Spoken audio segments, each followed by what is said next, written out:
Cake তো অনেক খেয়েছো বন্ধুরা, একবার হলেও এইভাবে মথুরার কেক বানিয়ে খেয়ে দেখো। খেতে কিন্তু ভীষণ ভালো হয়েছিল। উপরটা থাকবে মচমুচে, ভিতরটা থাকবে নরম। খেতে কিন্তু অসাধারণ লাগবে বন্ধুরা। বাচ্চাদের টিফিনেও দেওয়া যাবে, বাচ্চারা কিন্তু খুবই পছন্দ করে খাবে।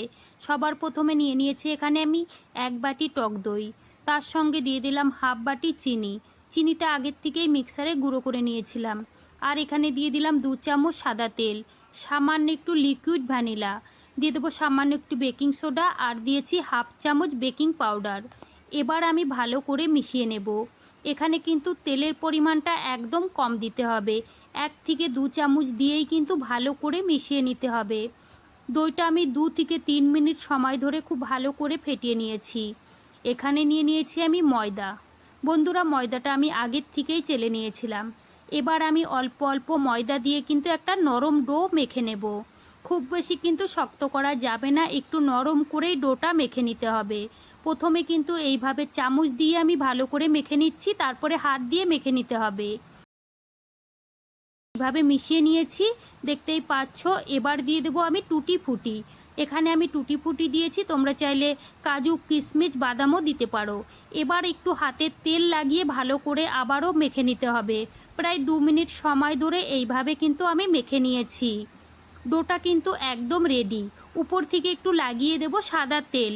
তারপরে আমি ঢেকে রাখবো 5 থেকে 6 মিনিটের জন্য। 5 থেকে 6 মিনিটেই কিন্তু রেডি হয়ে যাবে। 6 মিনিট পরে আমি ঢাকনাটা তুলে নিলাম। আবার একটু হাত দিয়ে মেখে নিতে হবে। তারপরে কিন্তু কেকগুলো বানিয়ে নিতে হবে। বন্ধুরা, হাতে একটু তেল লাগিয়ে কেকগুলো বানিয়ে নিতে হবে। আমি একটা বানিয়ে দেখিয়ে দেব তোমাদের। বন্ধুরা, যেভাবে আমরা মেন্দু বড়া তৈরি করি সেইভাবেই কিন্তু এইভাবে তৈরি করে নিতে হবে। আর বন্ধুরা, এই ডোটা কিন্তু হাতে লেগে যায়, অবশ্যই কিন্তু একটু তেল লাগিয়ে নিতে হবে। কড়াইয়ে আমি তেল গরম হতে বসিয়ে দিয়েছি। এবার আমি কেকগুলো ভেজে নেব। বন্ধুরা, হাতের দিকে লক্ষ্য করলেই বুঝতে পারবে আমি কিভাবে এই কেকগুলো বানিয়ে নিয়েছি। সবগুলো একসঙ্গে দেওয়া যাবে না, অল্প অল্প দিতে হবে আর ভাজতে হবে। বন্ধুরা, মিডিয়াম গ্যাসেই কিন্তু এই কেকগুলো উল্টিয়ে পাল্টিয়ে সুন্দর করে ভেজে নিতে হবে। দেখুন বন্ধুরা, খুব সুন্দর কিন্তু একটা কালার চলে এসেছে।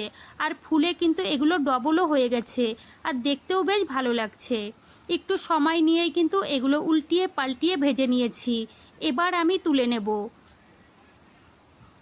আর বাকিগুলো কিন্তু আমি একই রকমভাবে ভেজে নেব। বন্ধুরা, মিডিয়াম গ্যাসেই কিন্তু এই কেকগুলো ভাজতে হবে, না হলে কিন্তু উপরটা লাল লাল হয়ে যাবে, ভিতরে কাঁচা থাকবে, খেতে কিন্তু ভালো লাগবে না। বাকিগুলোও কিন্তু আমি উল্টিয়ে পাল্টিয়ে সুন্দর করে ভেজে নিয়েছি।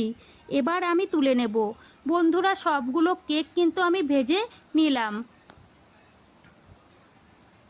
আর কতটা নরম হয়েছে সেটাও কিন্তু আপনারা দেখেই বুঝতে পাচ্ছেন। আপনারা চাইলে এইভাবেও খেতে পারেন, ভীষণ ভালো লাগবে।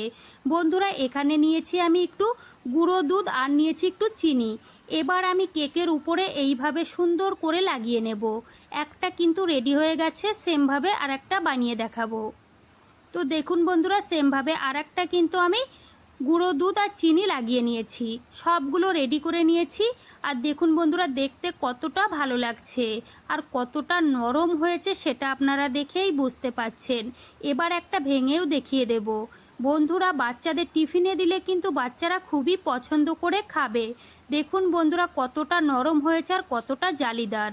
বন্ধুরা, আমার রেসিপি কেমন লেগেছে কমেন্ট করে জানাবেন। ভালো লাগলে প্লিজ আমাকে সাপোর্ট করবেন। চলুন তাহলে ভিডিওটি আমি এখানেই শেষ করছি।